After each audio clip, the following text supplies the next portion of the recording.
কোথাও দাঁতের কামড়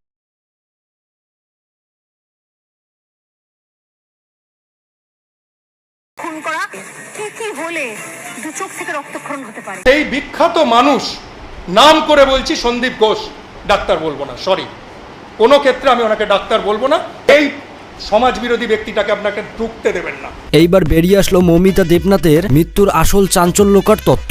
আসলেই কি মৌমিতা দেবনাথকে 20 জন মিলে ধর্ষণ করে হত্যা করেছে, নাকি এই সঞ্জয় রায় একাই করেছে? তাছাড়াও মৃত্যুর আগে মৌমিতা দেবনাথের শেষ ইচ্ছা কি ছিল তা সবকিছু এই ভিডিওতে জানতে পারবেন। তাছাড়াও অন্যদিকে সুপারস্টার জিৎ মৌমিতার মৃত্যু নিয়ে কি বলেছে তাও দেখতে পারবেন। তাই অবশ্যই ভিডিওতে লাইক দিয়ে শেষ পর্যন্ত দেখতে থাকুন। বন্ধুরা, 9 আগস্ট আরজেগড় হাসপাতালে ডক্টর মৌমিতাকে ষড়যন্ত্র করে ধর্ষণ করে হত্যা করা হয়। তবে বন্ধুরা, আপনারা একটা কথা শুনলে অবাক হবেন যে এই মৌমিতা দেবনাথকে যখন অনেকভাবে নির্যাতন করা হচ্ছিল তখন তারই নাকি 2 কলিং বান্ধবী তার হাত চেপে ধরছিল। বুঝতেই পারছেন কত চক্রান্ত একটি বিষয়। মৌমিতা চিৎকার দিয়ে বললেও তার হাত পা ছেড়ে দেয়নি তার 2 বান্ধবী। আসলে বন্ধুরা, একটা মেয়ে হয়ে আর একটা মেয়ের কিভাবে সর্বনাশ করে, তাও আবার নিজের বান্ধবী হয়ে, এইটা শুনলেই যেন চোখে কান্না চলে আসে। এমনকি বন্ধুরা, এই মৌমিতাকে হত্যার জন্য তার গলায় এত পরিমাণে চাপ দেওয়া হয়েছে যে তার গলা 2 দিকের 2 সাইডের হাড় পর্যন্ত ভেঙে গেছে। তাছাড়াও তার শরীরের প্রাইভেট পার্ট সহ বিভিন্ন জায়গায় অনেক আঘাত রয়েছে।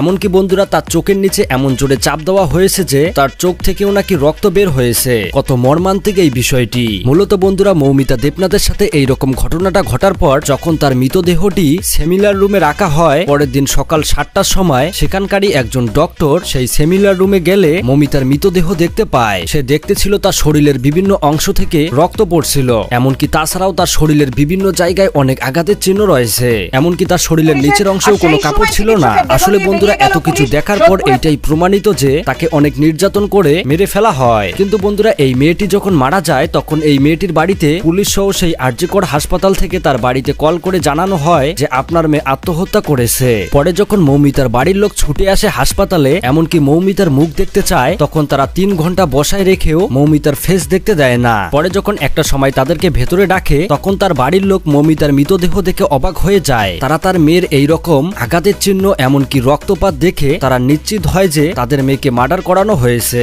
পরে যখন এই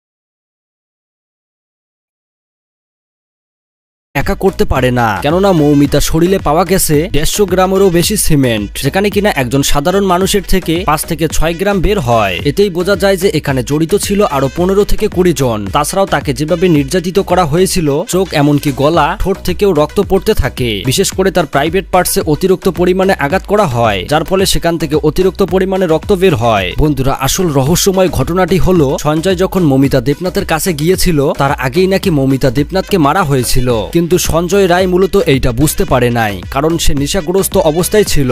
ইতিমধ্যে সবাই আরজিকর হাসপাতালের প্রিন্সিপাল যিনি রয়েছে তার বিরুদ্ধে অনেকেই কমপ্লেন দেয়, যার নাম হলো সন্দীপ ঘোষ। যাওয়ার আগে এই ক্ষত হয়েছিল এবং সেই ক্ষত থেকে বিপুল পরিমাণ রক্তপাত হয়েছে। মূলত সন্দীপ ঘোষ হাসপাতালের স্টুডেন্টদের উপর নির্যাতন ছাড়াও বিভিন্ন রকম আজে বাজে কাজ করায়, যেটা এই মৌমিতা দেবনাথ জানতো। এই ঘটনা মৌমিতা সবাইকে আস্তে আস্তে বললে তাকে এই রকম করে মারার প্ল্যান করে সেখানে সঞ্জয় রায়কে ফাঁসানোর চেষ্টা করেছে। বন্ধুরা, বুঝতেই পারছেন কত চক্রান্তকর একটি বিষয়। তো যাই হোক বন্ধুরা, এই মৌমিতা দেবনাথকে যেভাবে মারা হয়েছে, এই আসামিদের আপনারা কিরকম শাস্তি চাচ্ছেন অবশ্যই কমেন্ট করে জানাবেন। ধন্যবাদ।